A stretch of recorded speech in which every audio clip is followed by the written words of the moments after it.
Welcome to Aryan Diamond Institute. हमने पिछले video में ट्रिपल एक्सीलेंट कट के बारे में समझाया था। ट्रिपल एक्सीलेंट कट एक ऐसी कला है जो सिर्फ और सिर्फ सूरत में है। पूरी दुनिया में डायमंड के अंदर 57 फैसेट कैसे लगाना है, किस जगह पे लगाना है और एग्जैक्टली माइक्रो वेरिएशन भी नहीं होना चाहिए, उस तरीके से डायमंड को कैसे बनाना है, ये कला सिर्फ और सिर्फ सूरत के रत्न कलाकारों के पास है। और यही चीज़ अगर आप सीखना चाहते हैं, अपना करियर बनाना चाहते हैं, उसके बारे में समझना चाहते हैं, जो आप डायमंड पहनते हैं उस डायमंड में साइन क्यों आती है, किस तरीके से आती है, ये सारी चीज़ें हम अपने अगले वीडियो में बताते रहेंगे आपको। आज पिछली बार हमने प्रोडक्शन के बारे में समझा था कि डायमंड को प्लानिंग करने के बाद मैन्युफैक्चरिंग से पहले कारीगर के पास जो डायमंड जाता है उसकी प्रिडिक्शन सही या गलत है, वो जजमेंट डायमंड मैन्युफैक्चरिंग करने वाले कारीगर के पास होनी चाहिए।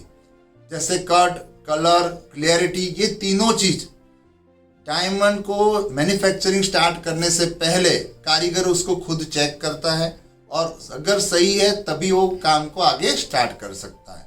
तो प्रिडिक्शन एक बहुत ही इंपॉर्टेंट पार्ट है ट्रिपल एक्सीलेंट के कारीगर के लिए। इसलिए इसके लिए उसको कट के बारे में नॉलेज होना चाहिए, उसको क्लियरिटी के बारे में भी नॉलेज होना चाहिए। उसी तरीके से जो बनाने का तरीका है वो प्रिडिक्शन के बाद ही स्टार्ट होता है। तो जिस तरीके से प्रिडिक्शन फाइनल हो जाती है और डायमंड जब मैन्युफैक्चरिंग के लिए इश्यू हो जाता है, अगर उसमें कुछ भी गलती रह गई तो वो सारी जिम्मेदारी वर्कर की, यानी कि जो रत्न कलाकार है उसकी रहती है। तो सबसे इंपॉर्टेंट पार्ट था जो प्रोडक्शन, वो कंप्लीट होने के बाद जो भी आप डायमंड फाइनलाइज करते हो, इसका मतलब होता है कि वो कलर, वो प्योरिटी, वो कट और वो सिमेट्री, सारी चीजें आप उसको प्रिंट के हिसाब से, प्रिडिक्शन के हिसाब से एक्सेप्ट कर रहे हो और उसके बाद ही वो चीज मैन्युफैक्चरिंग के लिए जाती है। अब प्रिडिक्शन के बाद सबसे इंपॉर्टेंट पार्ट आता है मैन्युफैक्चरिंग में ब्लॉकिंग का। हाँ, ट्रिपल एक्सीलेंट कट में ब्लॉकिंग कैसे करना चाहिए, किस तरीके से स्टार्ट करना चाहिए, तो ब्लॉकिंग एक बहुत इंपॉर्टेंट पार्ट है। ब्लॉकिंग में हम टेबल ब्लॉकिंग देख सकते हैं, उसके बाद पेविलियन के G16 फैसेट देख सकते हैं, क्राउन के G16 फैसेट देख सकते हैं, पेविलियन में एरो ब्लॉकिंग कर सकते हैं और क्राउन में हम G16 ब्लॉकिंग कर सकते हैं। इस तरीके से अलग अलग 5 स्टेप में हमें ब्लॉकिंग को चेक करना होता है। प्रिडिक्शन के बाद सबसे इंपॉर्टेंट पार्ट होता है ट्रिपल एक्सीलेंट में टेबल को समझना। अगर आपको जो भी डायमंड मैन्युफैक्चरिंग के लिए दिया गया है उसकी टेबल अगर as it is table down condition में 0 लेवल से है तो आप उसको सिर्फ पॉलिशिंग करके छोड़ सकते हो और आगे काम स्टार्ट कर सकते हो। लेकिन अगर टेबल क्रॉस है या टिल्ड है तो सरीन मार्किंग करके आपको दिया जाता है, उसी लेवल पे टेबल को 0 डिग्री पे लाना होता है और टेबल जब 0 डिग्री होगा तभी आपके सारे आगे के काम सही होंगे। अगर गलती से भी अगर टेबल टिल्ड है, सरीन मार्किंग की हुई है और आपने उसको ठीक नहीं किया है तो पूरा ही डायमंड गलत तरीके से बनेगा। तो सबसे इंपॉर्टेंट पार्ट है टेबल को 0 डिग्री पे परफेक्शन के साथ लाना। तो कोई भी डायमंड आप ट्रिपल एक्सीलेंट मैन्युफैक्चरिंग के लिए स्टार्ट करते हो तो टेबल को 0 डिग्री पे लाना बहुत जरूरी है। दूसरा स्टेप है बॉटम में G16 फैसेट लगाना। G16 यानी कि सोल पट्टी का काम करना। सोल पट्टी का काम स्टार्ट करने से पहले आपको क्या क्या चीज़ें ध्यान में रखनी है वो आज मैं आपको बताने वाला हूँ। बॉटम में जो G16 फैसेट लगाने से पहले डायमंड को देखना ज़रूरी है। डायमंड के अंदर खाड़ यानी ब्रोकन है या नहीं है, नेचुरल सरफेस है या नहीं है, लेज़र के निशान है या नहीं है, या कोई चपके के निशान है या नहीं है, ये सारी चीज़ें चेक करने के बाद उसको कौन से फैसेट में एडजस्ट किया जाएगा। जैसे ब्रोकन है तो उसको किस तरह से ब्रोकन को निकाला जाएगा, अपना जो भी मेजरमेंट किया गया उसी के आधार पे उस ब्रोकन को कैसे निकाला जाए। अगर कोई लेज़र का निशान रह चुका है तो उस लेज़र के निशान को कैसे रिमूव किया जाए जिससे वेट लॉस ना हो। तो डायमंड को स्टार्ट करने से पहले ये सारी जो चीज़ें हैं जिसको ऑपरेशन कहा जाता है, तो ये सब चीज़ें चेक करना बहुत ज़रूरी है। और उसके बाद आपको फाइनल प्लानिंग करना कि कौन सा फैसेट किस जगह पे रखने पर हमें ये सारी जो डिफेक्ट है वो रिमूव होगी, ऑपरेशन हो जाएगा और उससे हमारा वेट लॉस भी ना हो।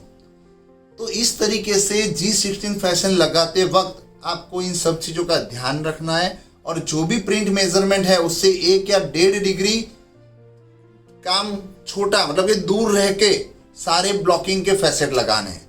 यानी कि अगर हमें 41 डिग्री पे काम करना है तो 42.5 डिग्री पे हमें सारे फैसेट को ब्लॉक करना है। इसे कहते हैं G16 ब्लॉकिंग बॉटम का। तीसरा पॉइंट है crown G16 facet. Crown G16 facet में टॉप के ऊपर हमें 16 फैसेट लगाने होते हैं। कई बार धार झाड़ी होती है, गर्डल की थिकनेस ज़्यादा होती है, या ऑपरेशन का कोई काम होता है टॉप के ऊपर। ऐसी कंडीशन में जब एरो फैसेट की लाइन कहाँ पे मैच होगी वो फिक्स नहीं होता है। ऐसी कंडीशन में हमें 8 फैसेट नहीं बनाने चाहिए। डायरेक्टली G16 यानी कि सोल पट्टी, सोल फैसेट का काम आपको टॉप से करना चाहिए, जिससे कभी भी कोई ऑपरेशन फाइनल होने के बाद टॉप और बॉटम की नसें मिलती है तो हमें वो ब्लॉकिंग का काम परफेक्टली एरो फैसेट और काइट फैसेट को मैच करने में हेल्प करता है। बॉटम में 16 फैसेट और टॉप में 16 फैसेट होने के बाद आता है arrow facet. Arrow facet bottom में 8 होते हैं और 8 फैसेट को जो डिग्री हमें प्रिंट में दी गई है उससे 1 डिग्री कम में हमें प्लानिंग करना होता है ब्लॉकिंग करते वक्त। और ब्लॉकिंग करने से पहले, ब्लॉकिंग स्टार्ट करने से पहले अगर बॉटम में कोई ऑपरेशन है या कौन सी ऐसी डिफेक्ट है जिसको कहाँ पे सेट करके एरो फैसेट को स्टार्ट करना है, वो समझना बहुत ज़रूरी है। सबसे इम्पोर्टेंट पार्ट यही आपको सीखना है। अगर कोई ऑपरेशन है या कोई क्लियरिटी अपग्रेड हो रही है या कुछ भी इसके अंदर है तो उस ऑपरेशन को निकालने के लिए फैसेट को कहाँ पे हमें सेट करना है। तो ये सारी चीज़ें आपको बॉटम के फैसेट फाइनल करने से पहले, स्टार्ट करने से पहले उसको डायमंड को समझ के करना होता है। उसी तरीके से 5वां पॉइंट है टॉप में काइट फैसेट का ब्लॉकिंग। जिस तरीके से आप बॉटम में एरो फैसेट को सेट करते हो उसी तरीके से बॉटम की लाइन, एरो फैसेट की लाइन टू लाइन में जो टॉप के 16 फैसेट होते हैं उसके एग्जैक्ट सेंट्रल में आपको काइट फैसेट का ब्लॉकिंग करना होता है। काइट फैसेट को ब्लॉकिंग करते वक्त जितनी भी प्रिंट में आपको डिग्री दी गई है उसी डिग्री के इक्वल लेवल पे ही आपको टॉप का ब्लॉकिंग करना होता है, जिससे हमें डायमंड को ब्लॉकिंग का पार्ट कंप्लीट करने में पूरी तरीके से जितना भी ऑपरेशन था, जितना भी मैक्सिमम उसमें से हम वेट ले सकते थे, उस तरीके से हमने प्लानिंग किया और ब्लॉकिंग का काम कंप्लीट किया। ट्रिपल एक्सीलेंट में इतने चीज़ों को करने को ब्लॉकिंग कहते हैं। क्राउन का G16 फैसेट बनाते वक्त हमें ये ध्यान में रखना है कि जितना भी हमारा प्रिंट मेजरमेंट है उससे 5 से 6 डिग्री की जगह रख के हमें ब्लॉकिंग करना होता है। और हर जो ब्लॉकिंग के फैसेट है उसकी लेंथ बिल्कुल इक्वल रखनी है। अगर जितनी इक्वल लेंथ होगी उतना ही डायमंड परफेक्ट लेवल पे हम XXX में मैन्युफैक्चरिंग कर पाएंगे।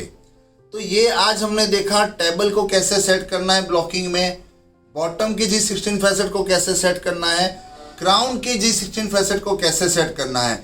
उसी तरीके से XXX में सीखने के बाद दुनिया में ऐसी जो कला है, रत्न कलाकारी, ये किसी के पास नहीं होती है।